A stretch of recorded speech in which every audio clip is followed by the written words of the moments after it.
Vamos a iniciar con este penúltimo tema que se trata de la técnica aséptica.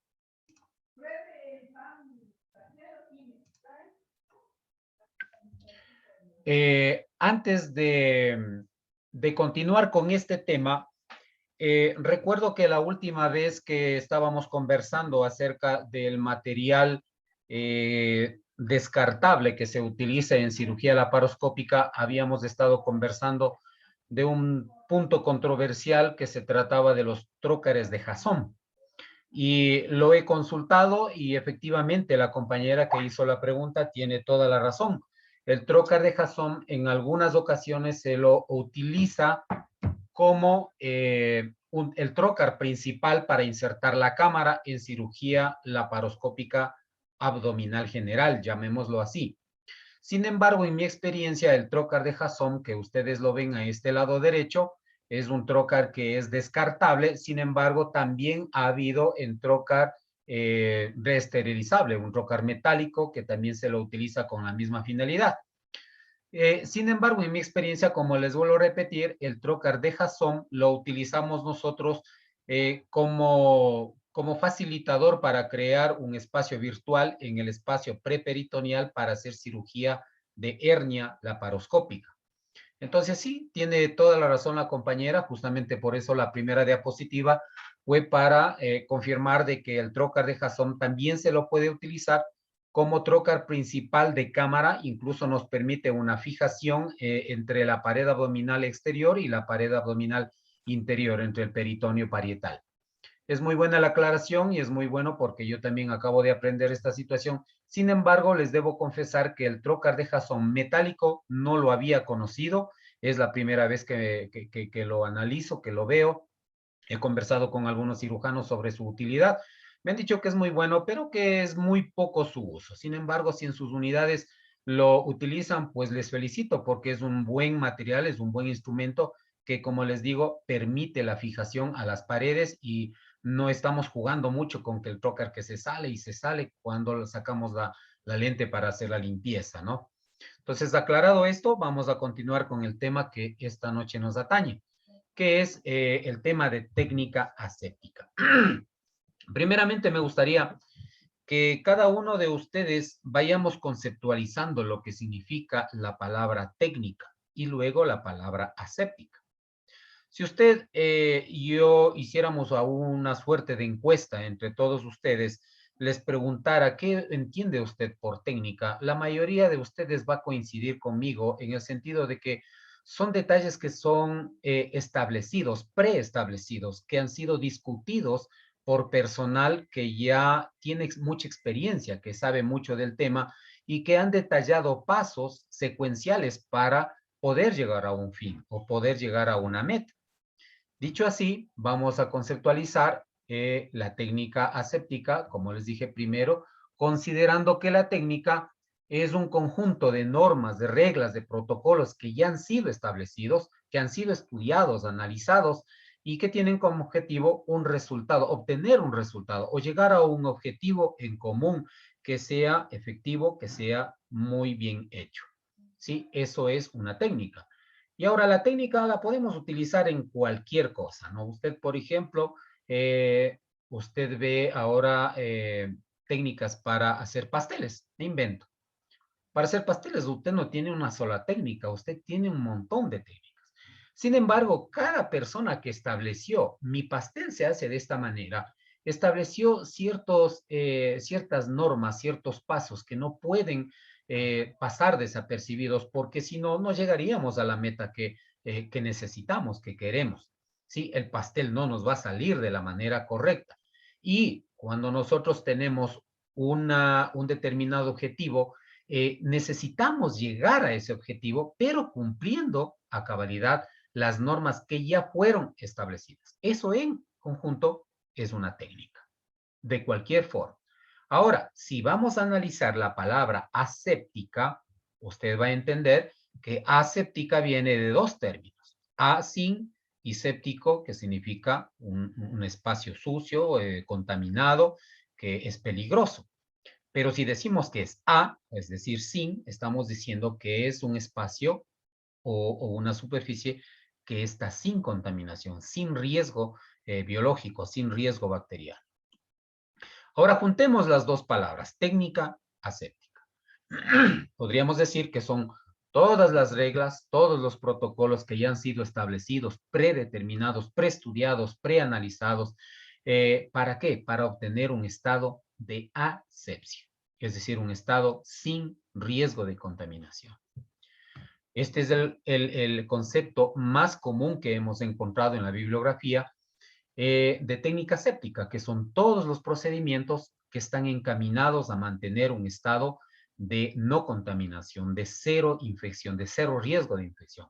Esto lo que va a hacer es disminuir cualquier riesgo que tengamos de que ingresen pacientes, sea al paciente o sea también al equipo sanitario, porque nosotros como equipo sanitario también estamos expuestos a contaminación, a infecciones causadas por la atención sanitaria.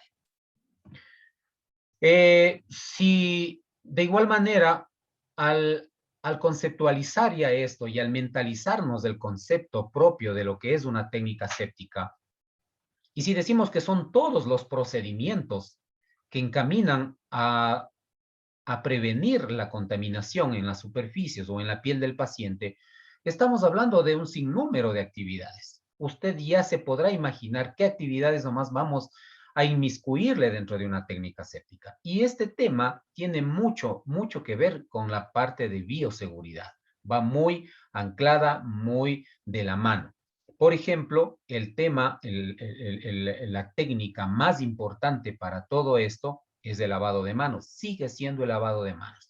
Recuerde que el 70% de las infecciones intrahospitalarias está determinadas por el transporte de microorganismos a través de las manos. Y el lavado de manos sigue sigue siendo el primer punto que tenemos que considerar para establecer una buena técnica séptica. Como les había repetido, como les repito nuevamente, les había dicho, el cumplimiento de las normas de bioseguridad van de la mano de la técnica séptica. Recuerden todas las cosas que hablamos en bioseguridad. ¿Sí? Esto va muy de la mano de este tema. El transporte y el confinamiento del material estéril. Entre muchos temas que podemos hablar en técnica séptica, yo les voy a nombrar los más importantes que no hemos conversado en la parte de bioseguridad. Y es esto del transporte y el confinamiento del material estéril. Esto quiere decir, ¿cómo transporta usted el material estéril desde la central de esterilización hasta el quirófano propiamente dicho? Deben ser transportados en contenedores herméticos, que sean seguros, que sean lavables, que estén limpios, en lo posible hecho desinfección de alto nivel, y que puedan asegurarnos que el transporte del material desde el lugar de almacenamiento de la central de esterilización hacia el quirófano va a ser de manera segura y no vamos a correr ningún riesgo de contaminar el material, el instrumental. Y los dispositivos también, ¿no? Y además de eso, el confinamiento del material estéril. ¿Eso qué quiere decir? Ya vamos a ver un poquito más adelante de qué se trata, pero les adelanto que esto tiene que ver en dónde colocamos, en qué parte del quirófano vamos a dejar nuestro material estéril. Esto es muy importante, vamos a verlo más adelante. También vamos a hablar de la apertura de paquetes. Acuérdense que el manejo del material estéril, la apertura del material estéril, debe tener una técnica bien definida. Ahora que las técnicas no siempre es una universal para todos los establecimientos. Hay establecimientos que adoptan diferentes formas de aperturar el material estéril. Sin embargo, siempre tenemos que tener como base la técnica séptica para adoptar cualquier protocolo, cualquier norma que vaya en beneficio de conservar la esterilidad, conservar la asepsia en el material estéril. El manejo del material estéril, como les acabo de decir, ¿sí? Cómo abrimos paquetes, cuál es la técnica más efectiva para abrir los paquetes, los guantes, las gasas, todo lo que vayamos a abrir, tiene que tener una técnica de tal manera que disminuyamos al mínimo el riesgo de provocar infecciones transmitidas a través del mal manejo. La ambulación del equipo estéril y no estéril. Recuerden que el equipo quirúrgico está dividido en equipo estéril y no estéril.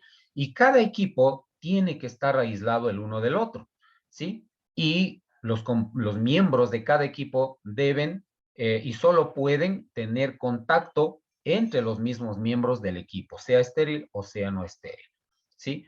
De tal manera que no corremos riesgos. La asepsia y la antisepsia, que es otro tema que viene de la mano del buen manejo de la técnica y el buen manejo de las soluciones antisépticas que utilicemos en cada unidad. De eso también voy a hablar un poquito más adelante.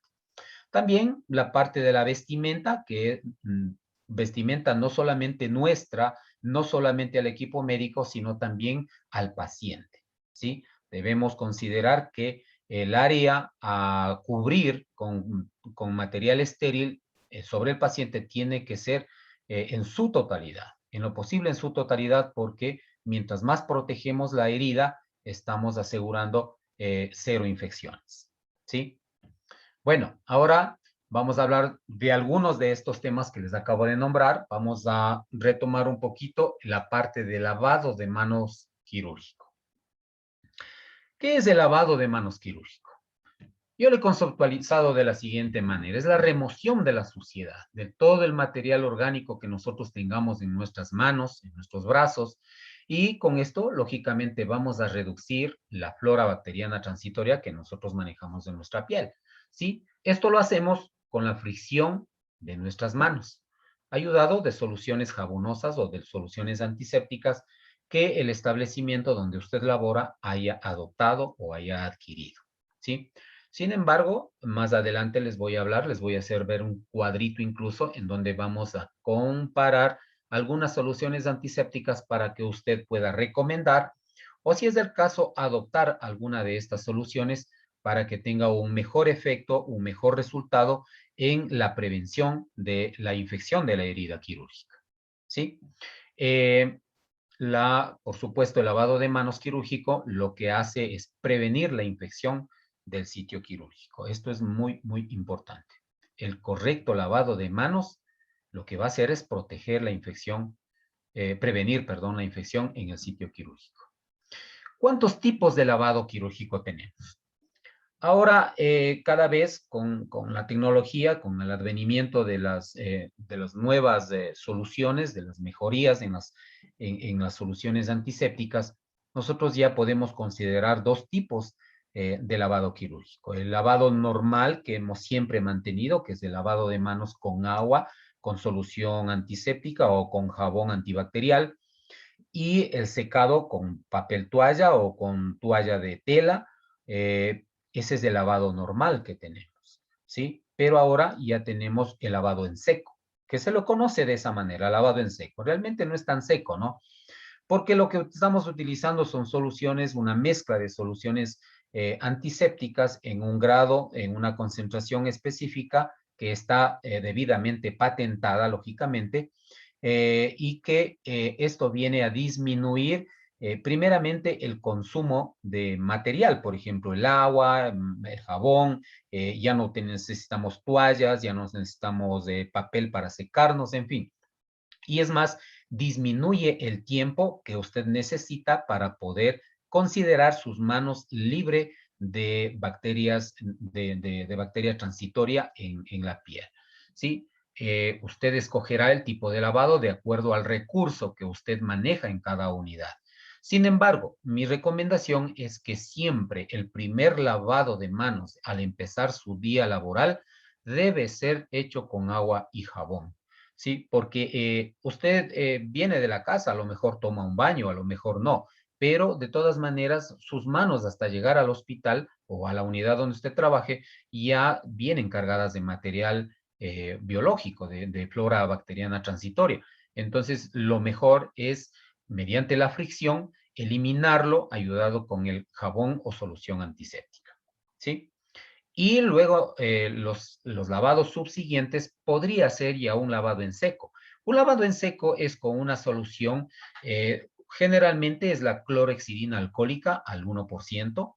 Acuérdese que tenemos en clorhexidina's, la presentación tenemos algunas, del shampoo que es al 4%, tenemos clorhexidina alcohólica al 2%, y tenemos en estos tipos de envases ya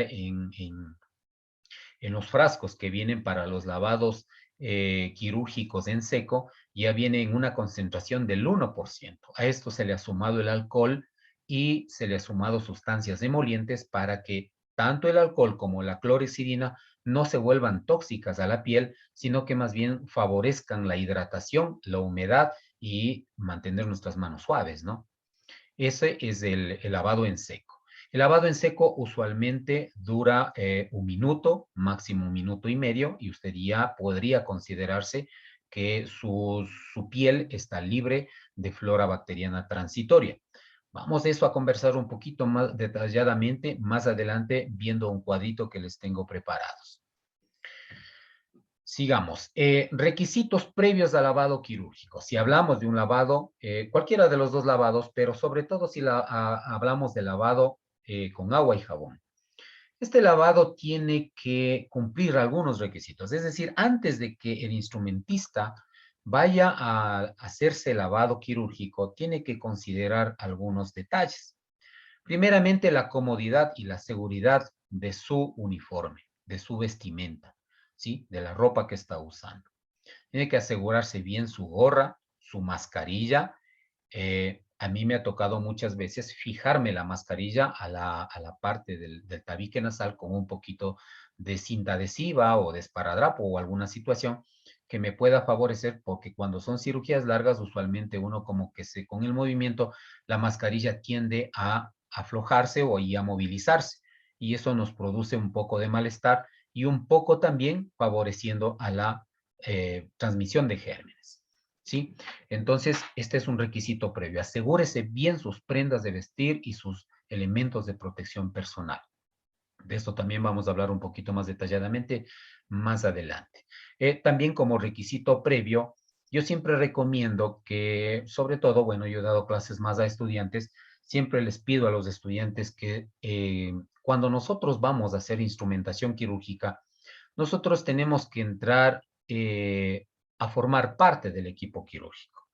Y cuando digo formar parte del equipo quirúrgico, no entramos a pasar fierros, no pasamos a pasar pinzas, sino que entramos a participar en la cirugía.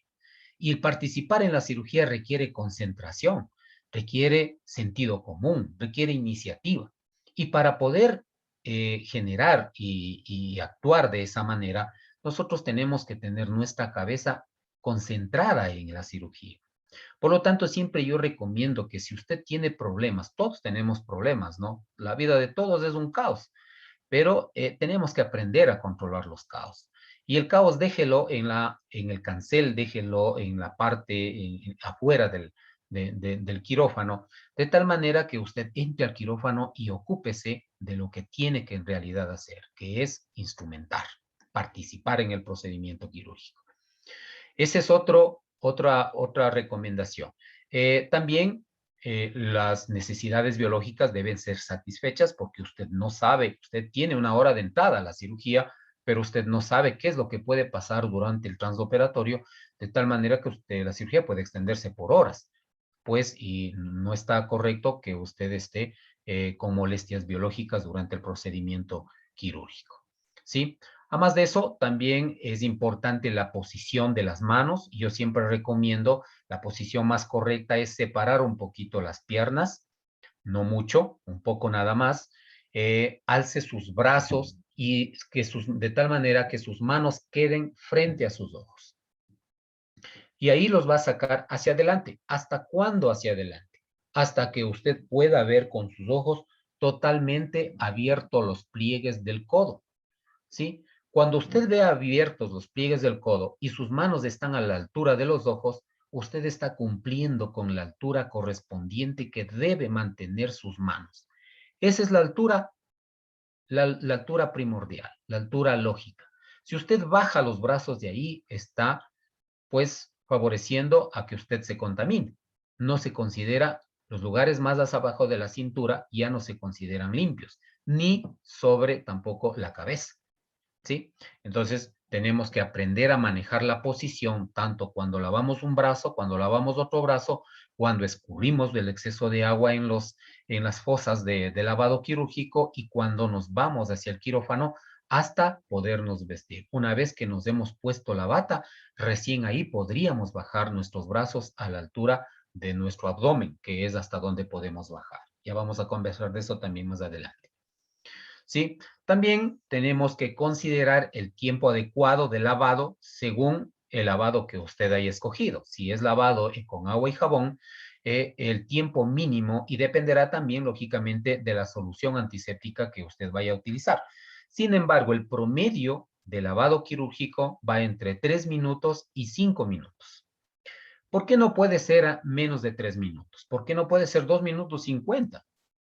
Porque el éxito del lavado quirúrgico no radica en cuanto nos restreguemos nuestras manos. De hecho, ya no se utiliza cepillos, ya no se utiliza palillos unguiales para sacarse la suciedad debajo de las uñas. Ya es muy poco su uso. Casi está descartado. Ya les explico por qué. El éxito del lavado quirúrgico radica en la exposición de su piel, el contacto de su piel con el jabón antiséptico y, por supuesto, la fricción con los lechos unguiales, con los dedos, con los pulpejos, para que usted se restriegue los brazos, la piel. ¿Sí? No tiene que ser un restregado con uñas, sino solo con los pulpejos, solamente con las puntas de los dedos, nada más. Y eso es suficiente. Si usted repite esa acción, lógicamente siguiendo el orden de la técnica, lo hace 3 veces, con eso usted completaría entre 4 minutos y medio y 5 minutos, que es el promedio que hemos estudiado, que se demora en cumplir los pasos correspondientes. Con eso estaríamos llegando al minuto 5. Pasado del minuto 5, si usted tiene una concentración, hablemos de la clorexidina al 4%, es demasiado la concentración. Y si usted tiene clorexidina en su piel más de 5 minutos, estamos empezando a hacerle tóxico para la piel la clorexidina. Por eso es que hay que evitar pasarse de los 5 minutos porque lo que vamos es a lastimar nuestra piel. Vamos a empezar a provocar laceración, microlaceración en nuestra piel y va a haber descamación de la piel. Y esta descamación es más peligrosa que si usted no se hubiese lavado las manos, porque va incluida la flora bacteriana, ¿sí? De tal manera que les recomiendo el lavado quirúrgico entre 3 y 5 minutos, porque es el tiempo de acción suficiente para que pueda barrer con todo el material orgánico y toda la flora bacteriana transitoria. Como les dije, el uso de palillos y cepillos ya no es recomendada. ¿Por qué? Porque esto lo que produce es microlaceración. Usted no lo ve, pero la microlaceración está presente ahí. Cuando usted se restriega con un cepillo, está lacerando su piel y eso provoca transmisión de gérmenes. Se pegan los gérmenes, las bacterias en el medio adecuado, que es un sangrado, un microsangrado, ahí están las bacterias, o en los lechos unguiales, porque usted no tiene el tino suficiente para limpiarse las uñas. Se supone que nosotros somos personal sanitario, nuestras uñas siempre deben estar limpias. Y nuestra técnica bien ocupada, bien realizada en el lavado quirúrgico, pues va a eliminar todo tipo de bacterias de las uñas, ¿sí? Entonces ya no es recomendable el uso de cepillos. Basta con la restregada de nuestros dedos, propios dedos, en nuestras manos es más que suficiente. Se ha hecho estudios con la piel luego de cada uno y se ha determinado que el no uso de los cepillos más bien mejora el lavado quirúrgico, más bien mejora la concentración de bioluminiscencia porque estamos haciendo un trabajo en donde no está lastimando nuestra piel, ¿sí? Las normativas post-lavado, como le dije hace un momento, es la altura, mantener la altura de nuestros brazos luego del lavado quirúrgico y llegar a la puerta del quirófano y en lo posible entrar de espaldas o de lado. ¿Por qué se hace esto? Porque usted no sabe quién está detrás de la puerta. Se supone que la puerta no es abatible, sino es corrediza. Cuando usted abre la puerta, usted no sabe quién está detrás de la puerta. Y si alguien está saliendo, puede ser que le vaya a topar. Entonces, la razón es esa. Usted debe dar la espalda a la puerta para poder entrar o de lado en lo posible, ¿sí? De tal manera que cuando usted regresa a ver y no hay nadie, entonces usted puede darse la vuelta y acercarse a la parte donde esté el material, coger la toalla de manera delicada, pero rápida, de tal manera que no vaya a gotear agua en el material estéril. Y hacerse el secado conforme lo hizo en el lavado de manos, en el mismo orden como indica la técnica. Me hubiese gustado ponerles un video de cada procedimiento. Lamentablemente el tiempo es muy corto, pero les recomiendo, hay tutoriales por montones en el YouTube de cómo ponerse los guantes, de cómo lavarse las manos. Hay diferentes técnicas incluso, pero todas conservan el protocolo de lavado quirúrgico de manos. Entonces usted puede adoptar el que más le convenga, sin embargo, como le digo, tiene que mantener ciertas normativas que no vayan a tergiversar o vayan a quebrantar la técnica aséptica. Ahora esta es la técnica de lavado de manos, como usted puede ver en la primera imagen. Perdón, voy a tomar un puntero. Si usted ve en este lado, el brazo del instrumentista está al frente de sus ojos. Esa es la posición correcta. Mientras usted se está lavando el otro brazo, ¿sí? El otro brazo no puede bajarse, no puede disminuir su altura, ¿sí? Lo mismo cuando está haciendo con el otro brazo, no puede disminuir la altura. Esa es la parte más fundamental. Y seguir los pasos conforme lo manda la técnica. La técnica en sí es una repetición de la técnica de lavado de manos ordinario, ¿sí? Que se hace en 11 pasos, sin embargo aquí se lo hace en 8 pasos la técnica de lavado quirúrgico. Bueno, vamos adelante. Vamos a hablar ahora un poquito de las barreras de protección, el uso correcto de las barreras de protección, ¿sí? Porque ¿a quién no le ha pasado que cuando entramos en un quirófano, estamos operando, por ahí hay algún compañero, no vamos a decir la profesión, pero por ahí hay algún compañero, un miembro del equipo de salud que está con la mascarilla sin cubrir la boca o sin cubrir la nariz, o está mal puesta la gorra? En fin, hay algunos detalles en los que no siempre estamos utilizando de manera correcta los elementos de protección personal. Entonces aquí es un poco llamado más a la conciencia, porque no sé si ustedes se acuerdan cuando hablábamos de la estructura del quirófano, yo les había hablado de algunos detalles que son importantes en la conservación y en el mejoramiento de la calidad de ambiente para promover, para mejorar la situación de salud del paciente, para no caer en infecciones de la herida quirúrgica.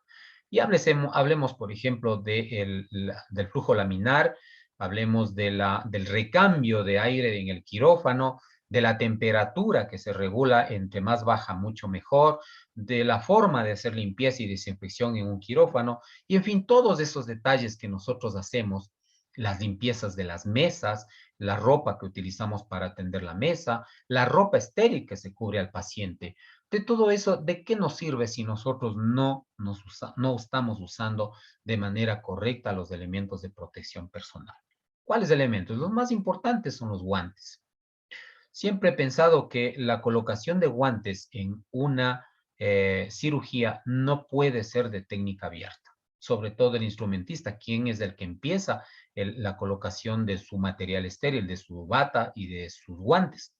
No puede haber. Yo sí recomiendo, y de hecho, en las áreas donde he trabajado siempre he exigido que la colocación de guantes sea con técnica cerrada.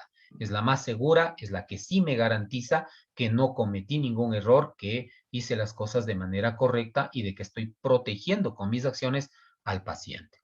Lo mismo cuando utilizamos la mascarilla. La mascarilla debe ser bien colocada, bien ajustada, de tal manera que no se nos vaya a caer en el transoperatorio o no vaya a movilizarse, ¿sí? También es importante mantener secas las mascarillas. Bueno, eso es un poquito difícil dependiendo de la duración del tipo de cirugía. El delantal, recuerden que el delantal tiene, cuando una vez que se coloca, ya solo tiene una parte válida de esterilidad. Vamos a hablar eso un poquito más adelante viendo un gráfico, ¿sí? Lo mismo el gorro debe cubrir totalmente la cabeza, totalmente el cabello, incluidos los ojos, perdón, incluidas las orejas. Miren esto, justo esto les iba a conversar acerca de cuando usted ya se coloca la bata estéril, La parte que se considera estéril de la bata viene a ser solamente desde la parte superior de los pechos o del tórax hacia abajo hasta máximo al ombligo. La parte delantera de los brazos y las manos. El resto ya no se considera estéril. Si vemos esta figura, este caballero, miren dónde tiene las puntas de las gorras, de la fijación de la escafandra. Y miren la mascarilla donde la tiene. Entonces aquí es un llamado a la conciencia, ¿no? ¿De qué nos sirve hacer tantas cosas en la estructura del quirófano si vamos a ocupar mal esto? Nosotros no respiramos aire estéril. Cuando hablamos no es que estamos hablando y eliminando aire estéril, no, estamos eliminando bacterias y ahí están los gérmenes que transmiten infecciones.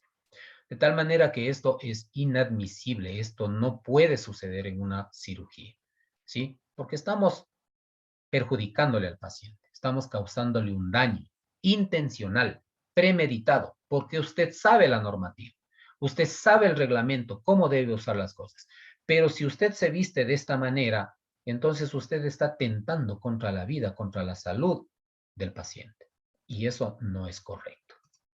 Miren, acá, en cambio, está bien estar cómodos, está bien estar a la moda, quizás no es la palabra correcta, pero para las chicas hay una gorra de chicas y para los hombres hay una gorra de hombres. Entonces, la gorra de hombres deben usar los hombres y la gorra de chicas deben usar las chicas. ¿Por qué esto? Porque el gorro de chicas es más, da más amplitud para poder abrirlos. Al abrirles más, protege el cabello. Usualmente las mujeres tienen un poquito más grande el cabello, entonces protege y cubre todo el cabello, ¿sí? Si nosotros entramos así a operar, miren el cabello y acuérdense en que el cabello es un material, es una parte de nuestro cuerpo que tiene magnetismo.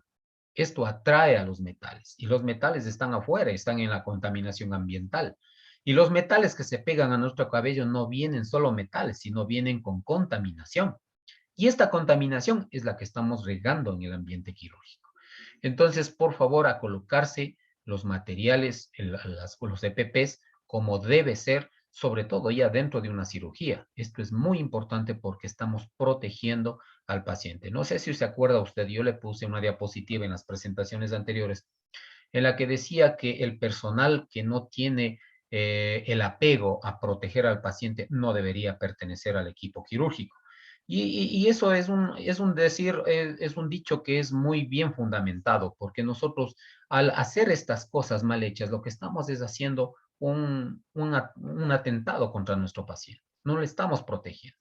No nos importa lo que pase con el paciente. Nos importa la moda, nos importa quedar bien, nos importa estar guapas, guapos, pero no nos importa la seguridad del paciente. Y eso debe cambiar. Debemos tomar conciencia, consideración de que debemos ponernos bien los trajes, los uniformes, los EPPs y manejar con todas las medidas de precaución, basándonos en los reglamentos, basándonos en los protocolos ya establecidos. Los protocolos están establecidos, como les dije al inicio, por personal muy competente, que sabe de la situación, que sabe de microbiología, que sabe de transmisión de microbacterias. Entonces ellos saben cómo proteger al paciente, cómo disminuir el riesgo. Y si nosotros no cumplimos, pues ni incluso no nos importa el trabajo de las personas que se dedicaron a hacer estos protocolos. Miren esto, recuerdan que solo la parte delantera es la parte estéril, sin embargo, ponemos los brazos atrás. Y muchas veces nos ha pasado, y debo ser honesto, yo también me ha pasado eso, que cuando tengo un tiempo de espera en el transoperatorio, cruzo mis manos y muchas veces inintencionalmente, a lo mejor, pongo mis manos debajo de las axilas tratando de descansar mis brazos. Y eso no es correcto. Mis brazos solo deben llegar hasta la parte del tórax, sin ingresar a la parte baja de mis brazos, porque eso ya no se considera estéril. Bueno, no más jalones de orejas, esto es un llamado a la conciencia nada más. Vamos a conversar un poquito, a dar unas recomendaciones breves de los usos del EPP. El EPP, por supuesto, es de uso único. No puede ser resterilizado Una vez que usted empiece a ver daños en el material, por ejemplo, en los zapatones o cubre zapatos, como usted lo llame, o botas quirúrgicas, como usted lo llame, usted empieza a ver que está demasiado sucio o está empezando a romperse, cámbiese este material. No cuesta mucho y va a asegurar la estabilidad del paciente. ¿Sí? Si están húmedos, deben ser reemplazados inmediatamente. Recuerde que la humedad es el mecanismo más fácil para transmitir hongos y bacterias, ¿sí? Por lo tanto, no puede estar con una mascarilla húmeda dentro de un quirófano porque está contaminando, ¿sí? Lo mismo una vez, considerando que este curso está dirigido a personal que está aprendiendo a instrumentar, eh, es uno de los errores más comunes. Me pasó a mí, por eso le digo, cuando yo aprendí a instrumentar, yo ya vestido estéril, no consideraba eso y pum, me picaba la frente en alguna parte y pues lamentablemente cometía el error de rascarme, ¿no? De toparme. Entonces tenemos que aprender a manejar esa situación. Tenemos que, una vez que estamos vestidos, tenemos que juntarnos al material estéril, al área estéril, y no bajar nuestras manos del nivel de las mesas quirúrgicas o de la mesa mayo. No pueden bajar las manos de ahí. Es la manera más fácil de evitar tocarse, poner las manos en la mesa mayo o en la mesa auxiliar. Usted como que empieza a tener, ¿por qué estoy con las manos ahí? ¿Por qué no puedo topar otras cosas? Porque si me topo, ya me contamino. Y el contaminarse no es que sea un pecado del otro mundo, ¿no? Lo importante es que usted sea honesto y asuma el error que se contaminó, que se contagió y pues cambiarse de bata. No ha pasado nada, son cosas que se pueden solucionar. Lo que no se puede solucionar de manera fácil es que usted, pese a que comete un error, usted perjudique al paciente y no se cambie de guantes, no se cambie de bata o no resuelva el problema que acabó de crear. ¿Sí? La mascarilla debe cubrir la nariz, la boca y el mentón. Debe cubrir todo eso. ¿Sí? Esa es la manera correcta de colocarse la mascarilla.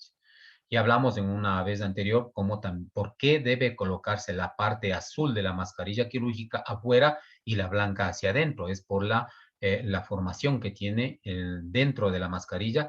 Esto atrapa el vapor que uno genera con la expiración y pues no sube hacia los lentes, a los que utilizamos gafas o utilizamos lentes. El uso de guantes no reemplaza el lavado de manos. Graves en eso. Nosotros, en mi tiempo al menos, aprendimos una máxima, una frase que siempre nos ha quedado grabados en la mente y ahora les comparto a ustedes. Y dice, lávese las manos como si nunca fuese a utilizar guantes y colóquese los guantes como si nunca se hubiese lavado las manos.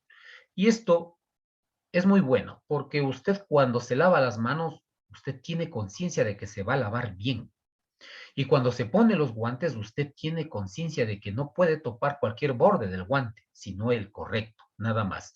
De tal manera que tanto el lavado de manos como la colocación de guantes van a ser seguras y van a garantizar la seguridad y la salud del paciente.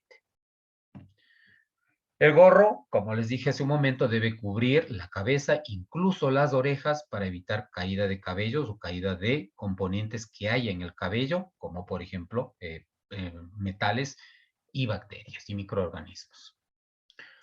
Vamos ahora a hablar un poquito de el manejo del material estéril. Como les había dicho hace un rato, el manejo del material estéril radica en el transporte.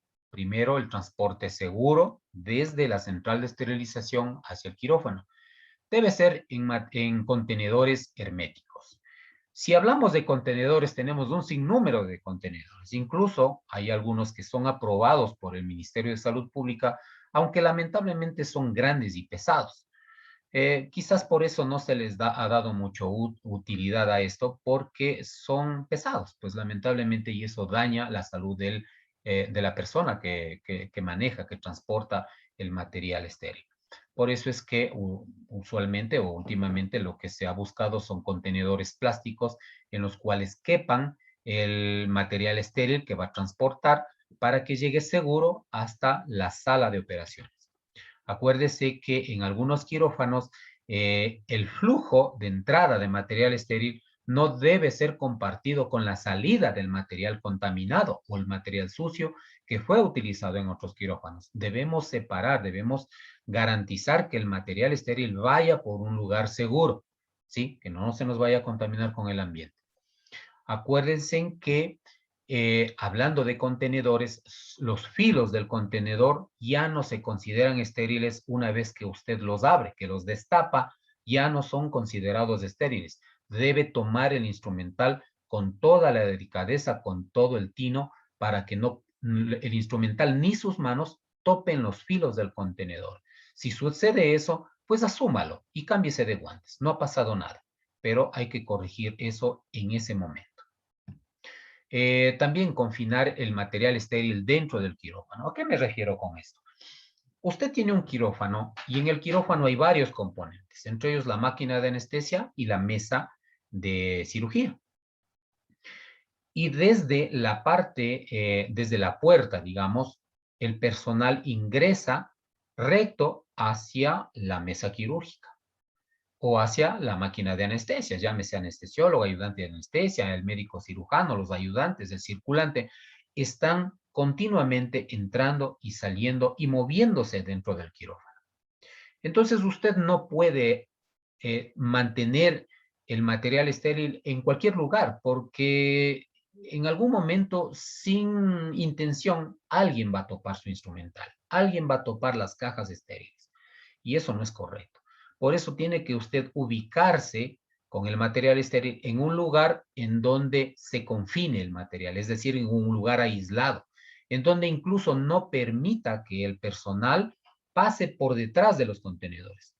Usualmente, bueno, los libros dicen que la distancia entre el material estéril y el no estéril debe ser al menos de 30 centímetros. En mi experiencia, yo siempre he exigido que sean 50 centímetros. Eso mantiene el margen de seguridad de mi material estéril. Y también de la pared. La pared no es una superficie estéril. Entonces, cuando usted se pega con el material estéril, debe apegarse máximo 50 centímetros o un espacio prudente con el cual usted prohíba o evite que personal pase por detrás del instrumental estéril.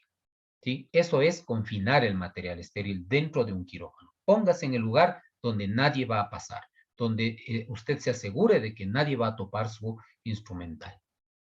Dividir el material de uso fijo y de uso posible. Yo hago eso, les cuento mi experiencia, les cuento cómo yo hago, llevo el material suficiente y el necesario para el procedimiento quirúrgico. Usted no sabe en lo que puede terminar una cirugía laparoscópica. Vaya a ser necesario abrir y hasta que me traigan la caja de cirugía mayor, hasta que me vayan a buscar un bisturí grande para abrir abdomen, un electrocauterio, en fin, todas esas cosas usted debería llevarlas también. Bueno, yo al menos siempre me aseguro de que vaya un material extra por si acaso me pase algo. Y yo utilizo una técnica, quizás me ha ido bien con eso, por eso les comparto, en el sentido de que el material que yo voy a abrir de primera instancia lo ubico en un lugar específico. Y el material que no lo voy a abrir, que posiblemente lo utilice, lo tengo que mantener confinado dentro de los contenedores estériles, ¿sí? Para que estén seguros. Y si es que no los utilizo, los devuelvo en las mismas condiciones, estériles, sin manipulación y que puedan volverse a almacenar en el lugar correcto dentro de la central de esterilización. Yo así lo hago, me ha ido bien, de tal manera que siempre tengo el material que posiblemente utilice y el material de primer uso o de uso fijo que voy a abrir en primera instancia. Me ha ido mejor así. Cuando vamos a abrir material estéril, lógicamente, antes de abrir material estéril, también tenemos que cumplir algunas condiciones. Primeramente, revisar que el paquete que vamos a abrir sea el correcto, ¿sí? Tanto en instrumental como en lencería. Tenemos que revisar que el nombre del paquete sea el correcto, que el envoltorio, que la envoltura principal esté indemne. Indemne quiere decir que no esté ajado, que no esté arrugado, que no esté roto, que no vaya a estar doblado en alguna parte, o sea que el envoltorio principal esté completamente sano, esté completamente en buenas condiciones, ¿sí? y que esté limpio, que esté seco. Si es que está húmedo, ese material no está bien. El material, recuerden que la humedad es el caldo de cultivo predilecto de las bacterias y de los hongos. Entonces, si usamos un material húmedo, lo que estamos es favoreciendo a la contaminación. Entonces, debe estar limpio y debe estar completamente seco. El control químico externo debe estar virado. Esto no nos garantiza que el instrumental o que la lencería esté estéril, ¿no? Pero al menos ese es el primer control químico que nosotros debemos verificar que esté virado. Virado quiere decir, para los que no me entienden, virado quiere decir la cinta, hablemos del vapor, la cinta que se utiliza para sellar los paquetes cuando se va a esterilizar, tienen un color, tienen unas liñitas diagonales en la cinta y usualmente son de color amarillo en vapor. Pero cuando se mete al autoclave y se expone el material a cierta temperatura y a cierta presión, esta tinta amarilla que está en la cinta cambia de color, ¿sí? Usualmente cambia a color negro en vapor, ¿sí? Entonces, nosotros tenemos que confirmar que nuestro paquete que vamos a abrir se haya cambiado el color de amarillo a negro, en este caso, hablemos del vapor, ¿sí? Eso quiere decir el control químico externo virado. Eh, También la fecha de vencimiento de la esterilidad del paquete, ¿sí? Si falta un día para que el material expire, yo recomiendo mejor utilizar otro paquete, ¿sí? Peor, si ha expirado, no lo utilice. Estamos haciendo malas cosas. Hay personas que dicen, no, si recién ayer nomás o hace 2 días nomás caducó. Esos 2 días pueden ser un perjuicio para el paciente. Entonces, prefiero que no lo utilice.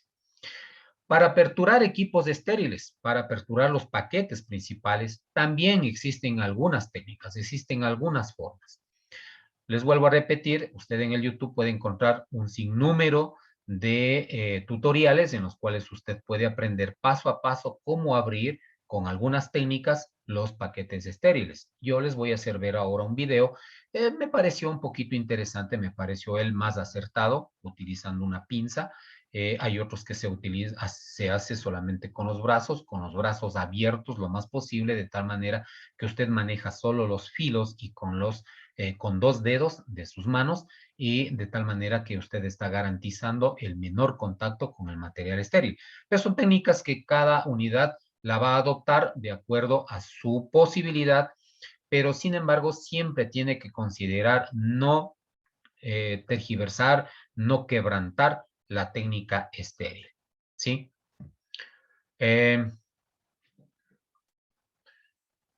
Aquí es cuando se me pone cuesta arriba las cosas porque quisiera, creo que es allí.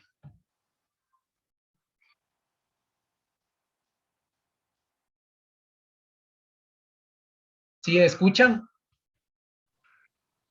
No, todavía. Hay que activarle el sonido, por favor.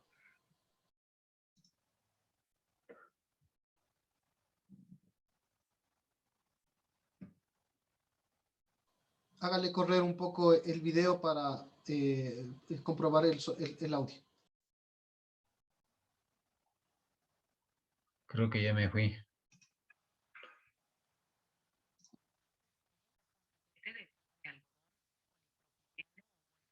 ¿No se escucha? Se está iniciando a escuchar. Alce el volumen un poco, por favor. Ahí. Un poco más. Un poco más y vuélvale a reiniciar al video. Ok.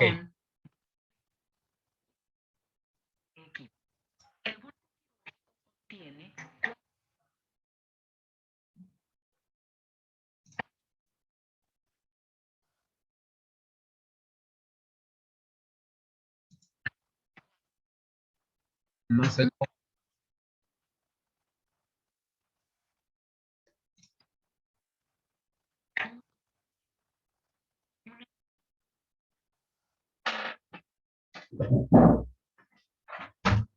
Dani, ven rapidito, mijo.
una sábana de pies, una sábana cefálica, una funda de mesa de mayo, una sábana de riñón. La técnica para abrir bultos quirúrgicos estériles consiste en abrir el bulto de manera correcta y, de ser necesario, con ayuda de pinzas Barth Parker para minimizar el riesgo de contaminar el contenido. Antes de abrir cualquier bulto estéril, es necesario revisar su envoltura para verificar su integridad, que no haya rasgaduras ni marcas de humedad. En caso de haberlas, el paquete se considera contaminado. Demostración de la técnica. Desplieguen las referencias laterales sin cruzar las manos sobre el bulto.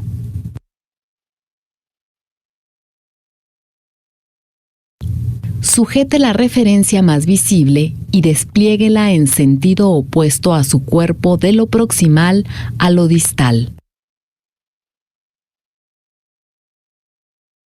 Por último, sujete la referencia proximal y extiéndala para exponer el contenido estéril del bulto. La parte interior del bulto queda como cubierta sobre la mesa. Si los bultos tienen envolturas dobles en secuencia, retire ambas cubiertas según se describió.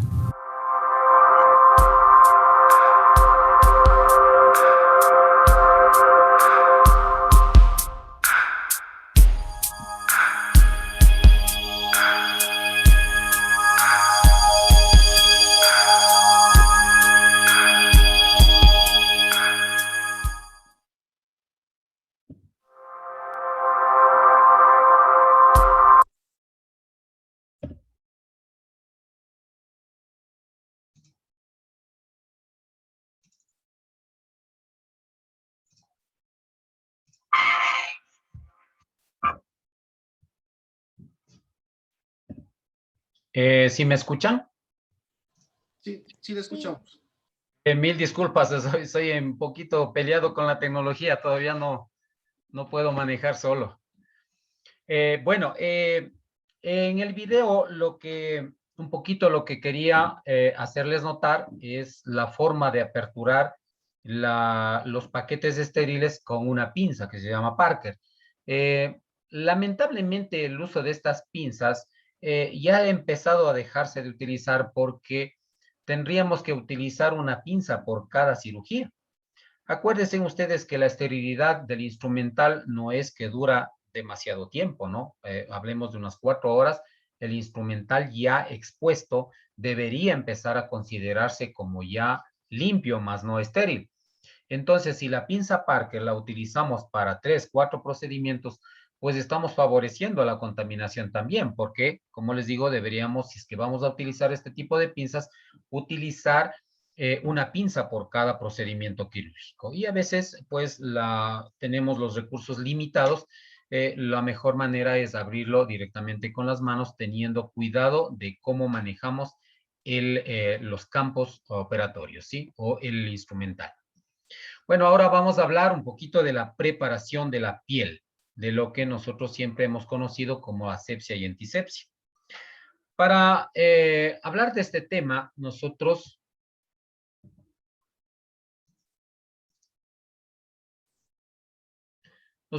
consideramos que la preparación de la piel inicia en el preoperatorio inmediato.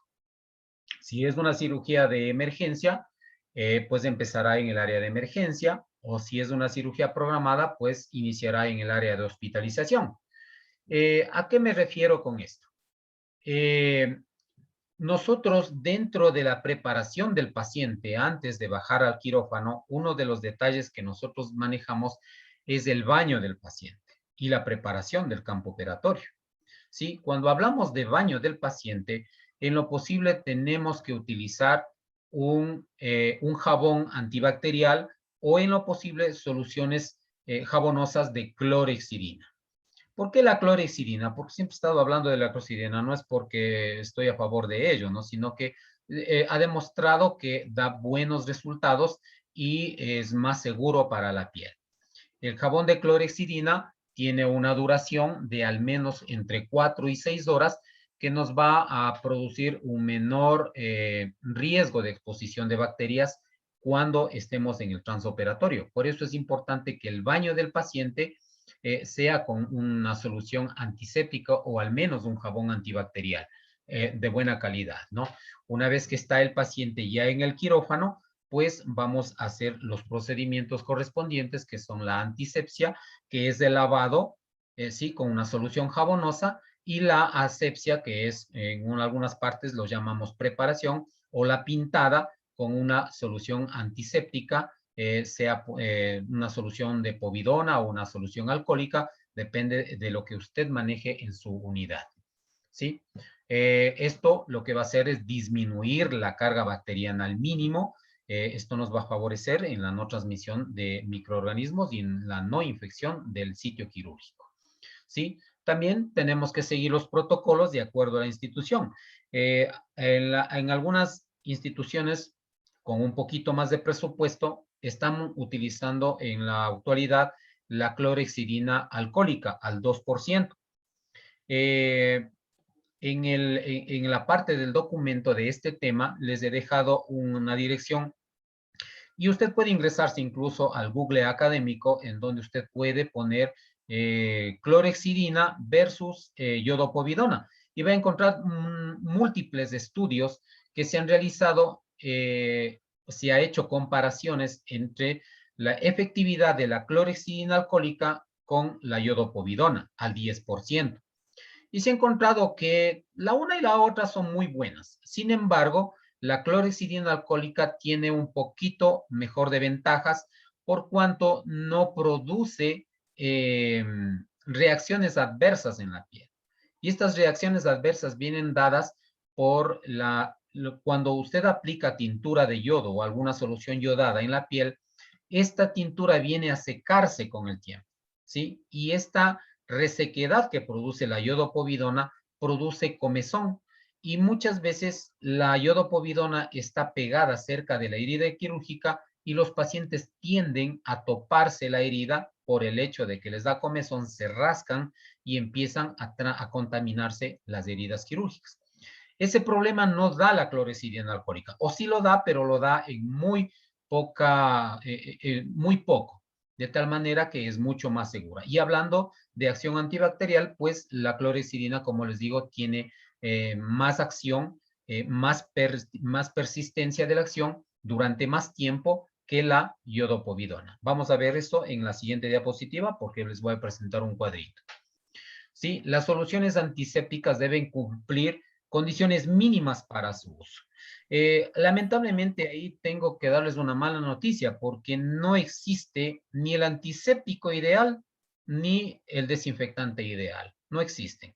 Lo que tenemos es que acoplarnos a la realidad, siempre buscar que cumpla en lo posible las 4 o unas 5 requerimientos mínimos que debe tener cada antiséptico o cada desinfectante.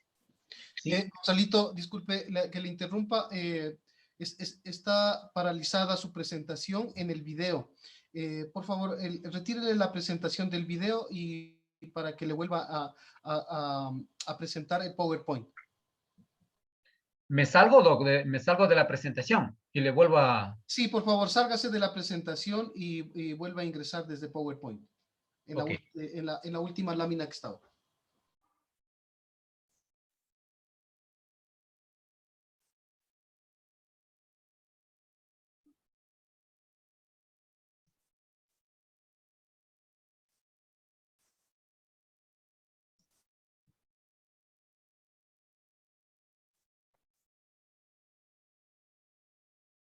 No se me elimina el video.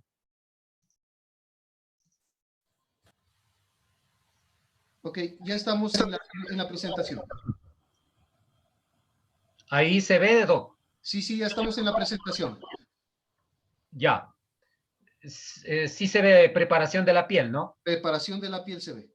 Listo. Bueno, hablábamos de las soluciones antisépticas que deben cumplir requerimientos mínimos para poder ser utilizados. Entre ellos, por ejemplo, el amplio espectro. Es decir, cualquier solución que usted adopte en lo posible debe destruir todo tipo de bacterias, positivas, negativas, de todo, ¿sí? Eso es amplio espectro, que cubra la mayor parte de microorganismos.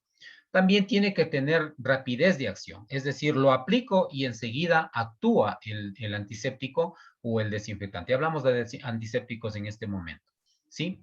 También tenemos que tener que la acción rápida que hace el antiséptico persista por varios minutos o algunas horas, o un buen tiempo prudencial mientras dura el procedimiento quirúrgico, ¿sí? Y también la inocuidad sistémica, es decir, que la absorción en la piel no dañe al paciente y tampoco dañe al personal sanitario, ¿sí?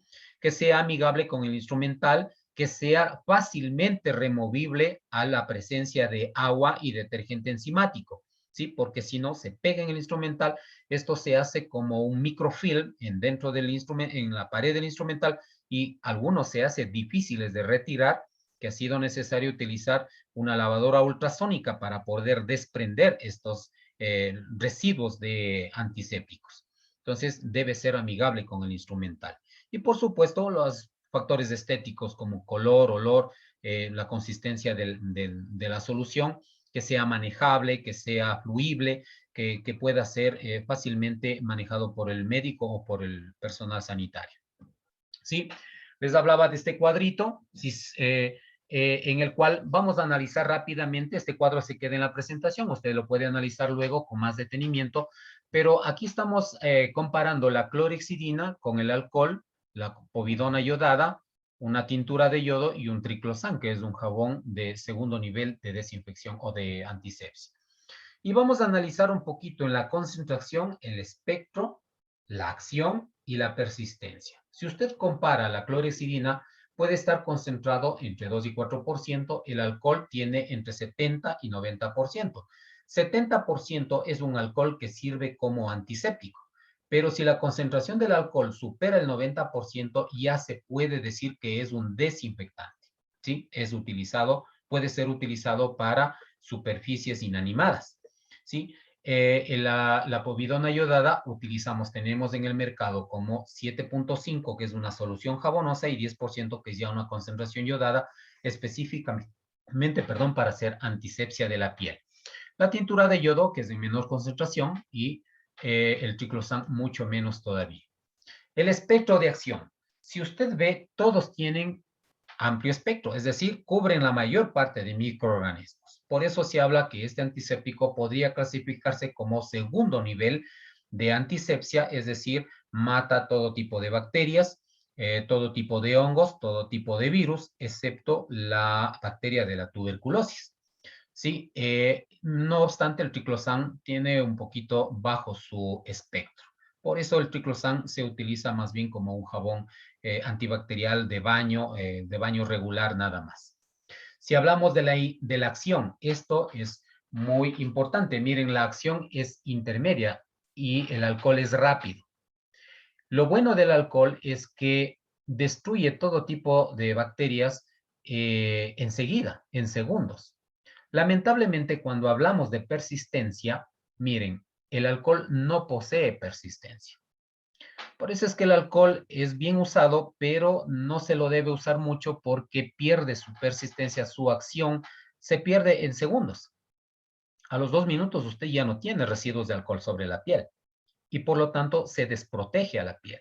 No así, la clorhexidina tiene una persistencia alta en relación al yodo, que tiene intermedia, o a la povidona, que también tiene persistencia intermedia. Es decir, hasta aquí quien va ganando, y lo dicen los estudios, no lo digo yo, la clorhexidina en cualquier presentación, sea al 4%, al 2% o al 1%, siempre va a tener un poco de ventaja por la persistencia.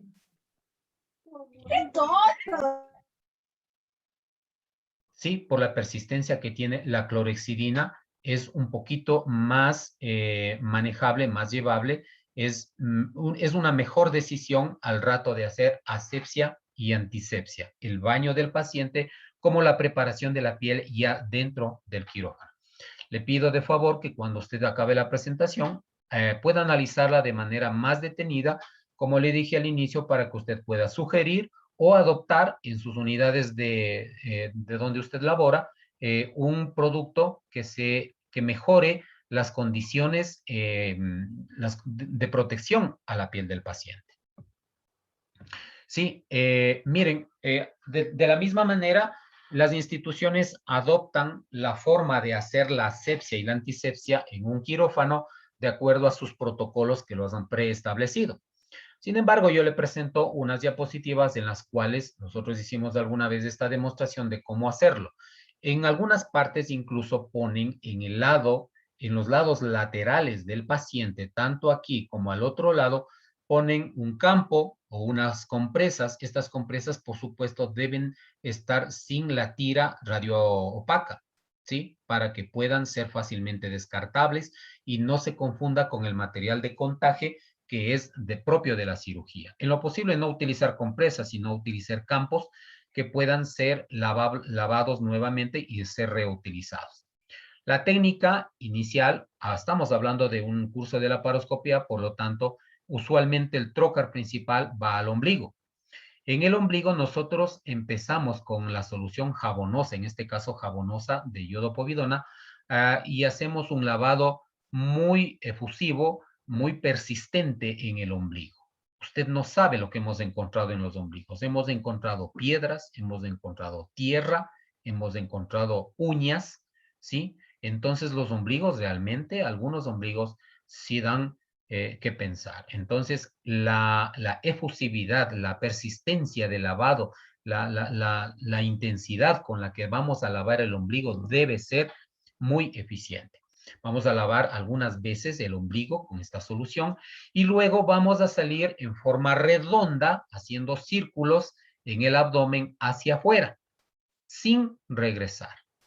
Una vez que nosotros hemos hecho un círculo un tanto grande en el abdomen, vamos a encarcelar este círculo. Como usted puede ver, ya dejamos de hacer el movimiento redondo en el abdomen y pasamos a hacer un movimiento recto en la parte superior, en la parte lateral, en la parte contralateral y al final en la parte de la sínfisis del pubis.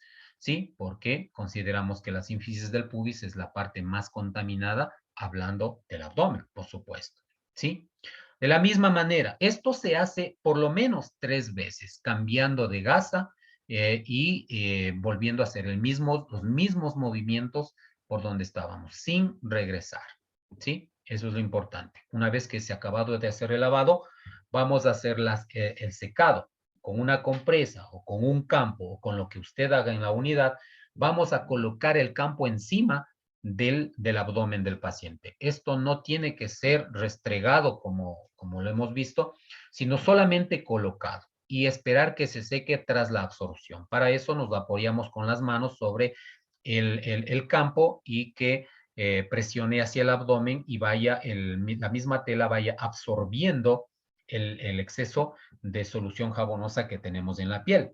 De tal manera que cuando llegamos a hacer el segundo paso, pues ya tenemos seco la parte principal del abdomen y con los mismos movimientos rectangulares remarcamos, encarcelamos la parte principal del abdomen y secamos totalmente el abdomen y queda limpio. Como les dije, al final se seca, igual que el lavado, se seca o se lava la sínfisis del pubis para evitar cualquier tipo de contaminación.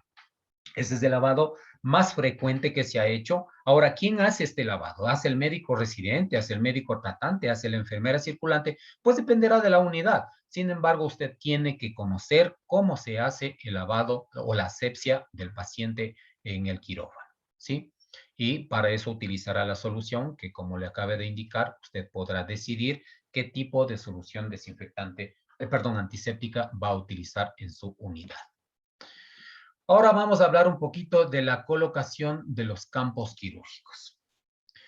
Una vez que se ha hecho el lavado quirúrgico, el lavado de la piel del paciente, el lavado con una solución jabonosa, nosotros vamos a proceder a lo que en algunas partes llamamos pintarle al paciente o aplicar el antiséptico, que es una solución yodada. Puede utilizar en caso de pacientes que son alérgicos al yodo, puede utilizar la clorhexidina alcohólica, lógicamente, incluso hasta puede utilizar el alcohol antiséptico, ¿sí?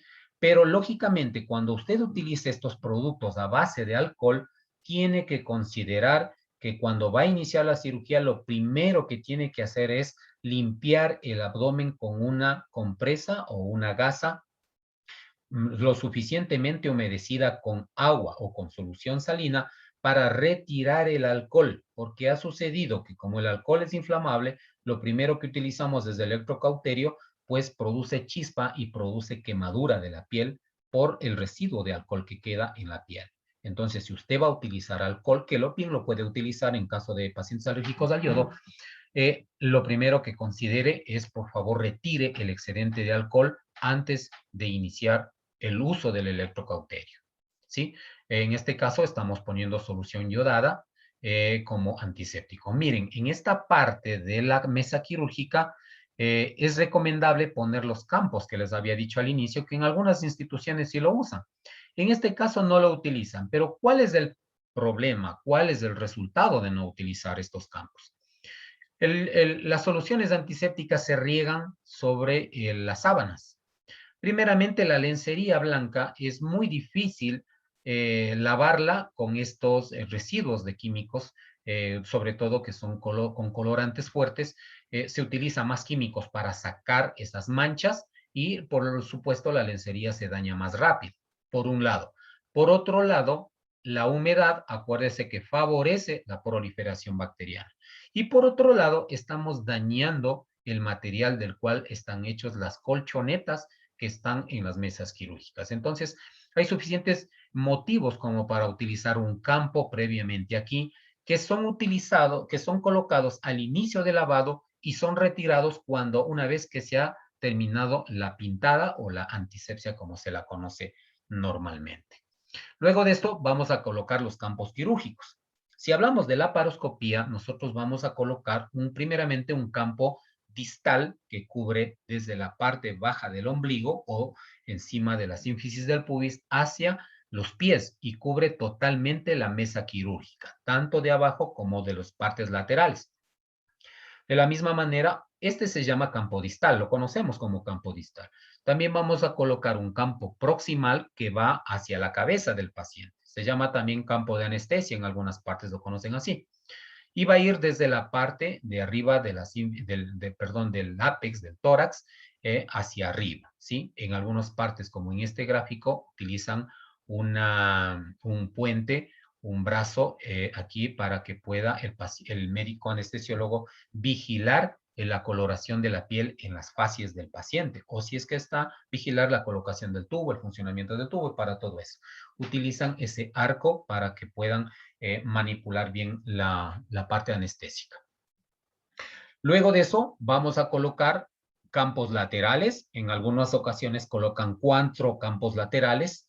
En otros lados ocupan solamente 2 campos. Es decir, la delimitación de la parte operatoria debe estar bien marcada, sea con 2 o sea con 4 campos. Y al final vamos a poner el poncho de Mayo, el campo de Mayo, o el campo perforado, como usted lo llame, tiene algunos nombres, pero el nombre correcto es campo de Mayo, ¿sí? Entonces, vamos a colocar, hay 2 tipos de campos de Mayo, uno que es agujero redondo y otro que es rectangular. En la laparoscopía usamos estrictamente el rectangular. Si usted tiene el curvo, puede utilizarlo, pero en lo posible le recomiendo recórtelo para que quede lo más cuadrado posible.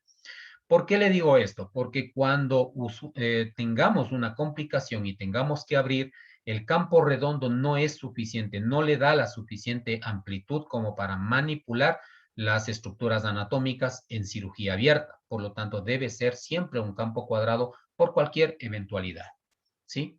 Una vez instalado, pues vamos a empezar ya el procedimiento, a colocar primero los accesorios, llámese manguera de succión, los cables de laparoscopía, el electrocauterio, la cámara, la fibra óptica, la funda de cámara y todos los aditamentos que vayamos a utilizar en la cirugía. Antes de eso, vamos también nosotros a colocar en algunas instituciones, sobre todo dependerá de la parte económica, de la parte de la facilidad adquisitiva que tengan, para poder ocupar campos de incisión adhesivos. ¿Qué son estos? En algunas instituciones lo han de utilizar. Esto es muy bueno, tiene muchas ventajas. Usted ve que en este caso estamos utilizando material descartable, son campos quirúrgicos descartables, todo es descartable, una vez que se usa se va a la basura. Y en estos campos es muy bueno porque primeramente son adhesivos, se fijan muy bien, son prácticamente impermeables, depende del uso por supuesto, se vuelven medios impermeables y si nosotros ponemos un campo plástico adhesivo sobre la parte quirúrgica donde vamos a operar, miren acá, ya está sentado este campo, ¿sí? Estamos favoreciendo a la no transmisión de los microorganismos porque se quedan fijos. Y como siempre yo les traigo algo novedoso, bueno, no es tan novedoso esto, ya lo utilizamos algunos años, los campos adhesivos incluso tienen un antiséptico, una solución antiséptica, que en este caso es yodo, ¿sí? Son campos que ya vienen con una solución yodada y que van a favorecer muchísimo nuestra área quirúrgica. Entre algunas ventajas, usted las puede leer luego con más detenimiento, pues estamos reteniendo, enlentecemos de manera abrumadora la colonización de bacterias, si es que las hubiera, porque luego de la colocación del antiséptico, generalmente la piel queda libre de microorganismos o libre de flora transitoria, ¿sí? Y si es que quedaran bacterias, pues este adhesivo lo va a inmovilizar, de tal manera que la proliferación no se da en ese momento, ni tampoco la migración de bacterias hacia el sitio quirúrgico. Y esto es muy beneficioso porque estamos garantizando que esa herida va a quedar limpiecita, de que se va a cerrar luego en primera intención y que nos va a favorecer en la estadía del paciente. El paciente se va a ir más rápido a su casa. Léanla con detenimiento los beneficios que tiene el utilizar campos adhesivos, sobre todo los que ya vienen con sustancias antibacteriales, ¿no? O sustancias antisépticas, como en este caso, ¿sí? Creo que eso es todo por hoy. Tenemos un tema más. Esto es un llamado a la conciencia quirúrgica que, como les hablaba hace un momento, todos somos humanos, estamos ejerciendo la acción que es más fácil que podemos hacer los seres humanos, que es cometer errores. Y no nos salvamos de cometer errores en la parte quirúrgica. Créanme que personal que hemos manejado quirófanos por mucho tiempo, seguimos cometiendo errores. Sin embargo, cuando hablamos de técnica aséptica, tenemos que tener muy claro nuestra capacidad de razonamiento frente a lo que estamos haciendo. Usted ya conoce, usted ya fue formada en la parte universitaria, en las aulas, ya fue formada en la parte de microbiología, en la parte de transmisión de los gérmenes y en el daño que producen los gérmenes en la herida quirúrgica, ¿sí? O en cualquier parte del organismo. De tal manera que, hablando de la técnica quirúrgica o de la técnica séptica, nosotros tenemos que ser conscientes de lo que estamos haciendo, ¿sí? Nuevamente, si es que usted se contaminó, si usted manejó mal alguna cuestión, está bien equivocarse. Lo que no está bien es, si nadie me vio, pues continúo haciendo el trabajo como si no ha pasado nada. Y no debe ser así. Es suficiente con que usted se haya visto que cometió un error. Corrija ese error. Todo es solucionable. Si es que es necesario cambiar el instrumental, pues será necesario hacerlo. Pero lo importante es que usted siempre considere que usted es un personal que debe proteger a su paciente, ¿sí? Hablando de esto, conciencia quirúrgica, me gustó este concepto, que es una voz interior que nos exige disciplina. No es que nos dice, bueno, si quieres lo haces, si no, no lo haces. Aquí nos exige disciplina en el cumplimiento y la aplicación estricta de las técnicas asépticas o técnicas estériles, como usted lo quiera llamar. Póngase bien los guantes, lávese bien las manos, manéjese bien la ambulación en la parte quirúrgica. Es muy, muy importante. Estéril con estéril, no estéril con no estéril. Manéjese con los tiempos correctos, maneje correctamente los elementos de protección personal.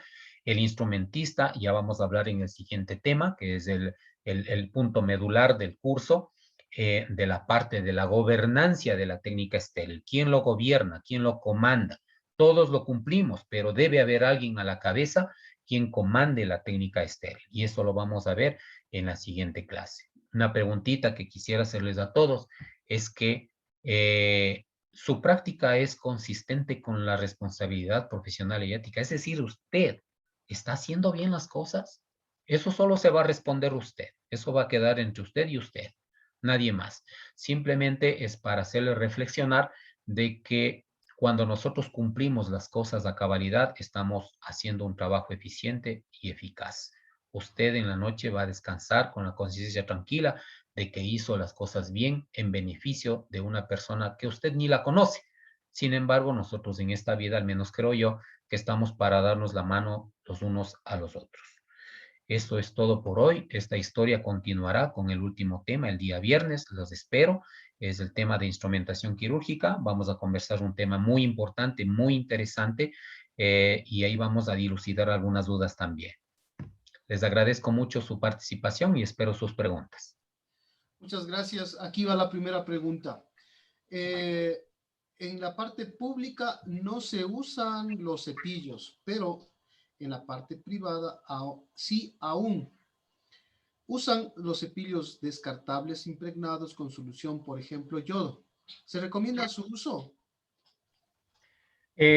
Miren, no quisiera que se basen en lo que, en mi criterio nada más, sino que usted entre al Google académico y ponga las investigaciones que se han hecho comparando el uso y el no uso del cepillo quirúrgico y de los palillos unguiales para lavado quirúrgico. Usted va a encontrar los resultados que le van a llamar la atención. El uso de cepillos y el uso de palillos perjudica al lavado quirúrgico. Como le dije, produce microlaceración y esa microlaceración produce descamación de la piel, porque no solamente es el lastimado que se produce con el cepillo, sino la acción del antiséptico sobre su piel producen descamación, sequedad, resequedad en su piel. Y esa resequedad produce desprendimiento de células y con las células se van bacterias también. Entonces ya no es recomendable en la actualidad hacer eso. Siguiente, por favor, ¿nos puede repetir el tiempo de lavado de manos con clorhexidina? Cuando utilizamos shampoo de clorhexidina netamente para el lavado quirúrgico, este shampoo es al 4%.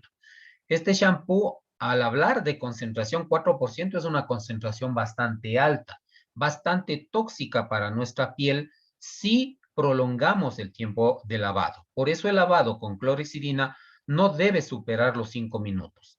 El lavado correcto, el tiempo de lavado correcto es de entre 3 minutos y 5 minutos. ¿Por qué no puede ser menos de 3 minutos? Porque recién a los 3 minutos la clorhexidina empieza a hacer su acción eficiente en nuestra piel. Y no debe pasar de 5 minutos porque a partir de los 5 minutos la exposición de mi piel a la clorhexidina la vuelve tóxica, ¿sí? Es decir, me empieza a producir la misma descamación que si hubiese utilizado un cepillo. Entonces, el tiempo correcto y prudencial es entre 3 y 5 minutos con shampoo de clorhexidina al 4%. Siguiente, el lavado de manos quirúrgico se hace en 3 tiempos, muñeca, brazos y codo. Así es, hasta 4 dedos sobre el codo, en 3 tiempos. Ok, bueno, aquí un agradecimiento por los consejos útiles para la correcta práctica como personal consciente de la salud. Otra pregunta, ¿cuánto tiempo dura el material esterilizado? El material esterilizado, bueno, ese es un tema bastante grande, no se le puede responder así nomás, ¿no? Depende de la manipulación, depende de la exposición, depende de la forma de esterilizar, depende de las envolturas que tenga el material esterilizado, depende de los lugares de almacenamiento, depende del uso que se le dé también al material. El usar un material, un instrumento de vez en cuando, pues produce más contaminación. El hecho de estar guardado el instrumental no es que está bien guardado, está estéril, no es así. La inactivación o la inutilidad del instrumental produce también contaminación. Entonces, ese es un tema bastante amplio. No podría responderle en una respuesta nada más así. Depende de muchos factores la duración del tiempo de esterilidad de un equipo. Ok, el uso de guantes y bata estéril en una cirugía, ¿cuánto tiempo dura para cambiarse? Bueno, eso depende del material con el que esté hecho también la bata. Si la bata es descartable, usualmente dura más tiempo, porque como les dije, el material descartable, la lencería descartable, tiene un cierto sentido de impermeabilidad. Eso hace que la humedad generada por usted o la humedad generada por los ambientes externos, como las soluciones que maneja, la gasa mojada, o húmeda que utiliza para limpiar el instrumental, o las soluciones que utiliza en el mismo tiempo quirúrgico, hacen que repele este material, entonces dura más tiempo que si fuera un material, una bata de tela. Lógicamente la humedad se absorbe tanto de su lado como de la parte de la cirugía, entonces va a humedecerse más rápido. Si se humedece, pues tiene que cambiarse, porque al no cambiarse lo que está favoreciendo es que las bacterias que están en su ropa quirúrgica pasen a la bata y de la bata salten a la parte quirúrgica, donde está el paciente. Ok. Aquí está una pregunta. Buenas noches. Muy buena la clase. Me gustaría aprender más sobre todo el tema de instrumentación quirúrgica. Bueno, todavía tenemos un módulo que vamos a hablar de instrumentación y quizás puedo yo anticiparme. Nosotros como MMLI Group estamos evaluando la posibilidad de hacer un curso presencial, quizás ya con prácticas en un quirófano, pero ustedes comprenderán, depende del número de personas interesadas, porque será por tiempo limitado y con un cupo limitado. Entonces, no sé si es que en el chat ya comenzamos a discutir para saber qué posibilidades existirían de personas interesadas. De haber un número apropiado, monetizaríamos para saber un precio aproximado, quizás una especie de diplomado con aval de alguna universidad. Pero todo dependerá del número de interesados. Eso solamente como una cuña comercial en base a esta inquietud. Vamos a la siguiente. Perfecto, Lisen, respecto a los cepillos, gracias. La siguiente. Buenas noches. Para realizar la envoltura de instrumental, ¿en cuántos campos se debe hacer? Dos envolturas. La primera debe ser una envoltura simple y la envoltura externa debe ser una envoltura doble. ¿Sí? En envolturas hay simples y dobles, ¿no? Hay una que es sencilla y la externa es siempre gruesa, es más doble. Entonces la primera en simple y la segunda en doble. Perfecto, muchas gracias. Finalmente, bueno, ya están mostrando el interés por este curso. Manuelito Pillajo y Lady Palacios ya nos dicen que estarían interesados. Les solicito que las personas que tengan interés en esta propuesta que les hice, se comuniquen por favor a nuestro número. Ya les vamos a poner en el chat y pues manifiesten el interés para ir haciendo un listado. Si logramos hacer un número interesante, nosotros iniciamos la gestión para buscar los avales académicos, quizás con la Universidad Central o con alguna de las universidades privadas que conocemos aquí en Quito. Eso como como complemento a lo que acabamos de comentar. Ya no tenemos más preguntas. Maribel también dice, me interesa. Llámenos, por favor, al número que ya les vamos a poner para que ustedes puedan manifestar su interés. Estimado Gonzalito, muchas gracias. Ya ahorita ya tiene seguidores, próximamente será un youtuber. Tenemos como comentábamos la vez anterior, tenemos ya comentarios incluso desde de fuera del país, entonces pues para nosotros muy reconfortante y nos sentimos honrados con su presencia y participación, y en esta propuesta pues ya le hacemos la cordial invitación para poder ir organizando este proyecto que pues iría en beneficio de las personas que quieren desarrollar de mejor manera la técnica de instrumentación. Su comentario final, Gonzalito. Bueno, muchas gracias, doctor Ipiales, por tomarme en consideración también para esta parte práctica, pues siempre, bueno, la parte docente mía se ha enfocado siempre en la parte práctica, más no en dar una clase así como lo estoy haciendo ahora. Para mí es esto una forma de dar docencia nueva para mí. No tengo el contacto con los estudiantes, con los participantes, y eso me ha hecho un poquito extraño esta vez a mí. Es nuevo esta forma de dar clases para mí. Siempre lo he hecho de manera práctica, de manera que los estudiantes o los participantes topen las pinzas, pasen las pinzas, aprendan a pasar una pinza, aprendan a tomar un bisturí, a tomar una pinza laparoscópica, aprendan a participar en la cirugía, vistan al paciente. Esa es la parte práctica la que en verdad le va a nutrir, le va a educar, le va a enseñar. Estos temas sí son muy buenos, pero no pasan de ser teóricos. La parte práctica es la parte primordial porque es ahí donde usted va a cimentar su verdadero conocimiento. Les felicito más bien, doctor Ipiales, por la idea que tienen, y si es que pues me invitan, pues con mucho gusto estaré atento para participar con toda mi buena voluntad. Muchas gracias a todos. Perfecto, muchas gracias. Sí, armaremos un equipo muy interesante de expertos para que pues puedan compartir sus experiencias con ustedes en la parte práctica. Pues habrá que ir contratando un quirófano en el sector privado que esté acorde a las necesidades de los alumnos y pues con aval ya de una institución universitaria. Bueno, hasta allí la clase. Muchas gracias, Gonzalito. Yo quiero hacer solamente una mención. Estoy subiendo en este momento algunos videos y quiero yo hacer una advertencia respecto a uno de ellos. Posiblemente ahora con el video, con las imágenes que ahora estamos compartiendo, pues son imágenes que como están vinculados a YouTube, entonces a veces censuran los videos que los vinculamos con YouTube. Entonces voy a compartir, por favor, Gonzalito, para que deje de compartir, poder yo compartir con los alumnos lo que yo necesito compartir con ellos. Muchas gracias. Entonces, voy a compartir esto para explicarles y si es necesario y tengan dificultades, pues lo haremos más en profundidad. Estoy ahora en el módulo 3. Este es el módulo 3 que ya lo estamos terminando. Y tenemos nosotros al final del módulo 3, que es la clase de la doctora. La clase de la doctora, bueno, en este otro video que es el de posicionamiento y ergonomía, no ha habido ninguna dificultad. Y se lo puede mirar fácilmente y sin ninguna dificultad. Pero en el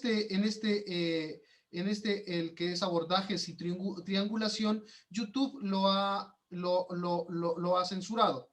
Entonces, por favor, para poder mirar esta clase, tengan la bondad de hacer clic en YouTube, mirar en YouTube, y nos va a dar esta imagen que ya sale del YouTube. Entonces, hacer clic en acceder y les va a pedir un correo electrónico. Es el correo electrónico, es el correo que ustedes tienen normalmente vinculado a sus teléfonos, que es un Gmail. Yo voy a ingresar, entonces pongo la clave de mi correo.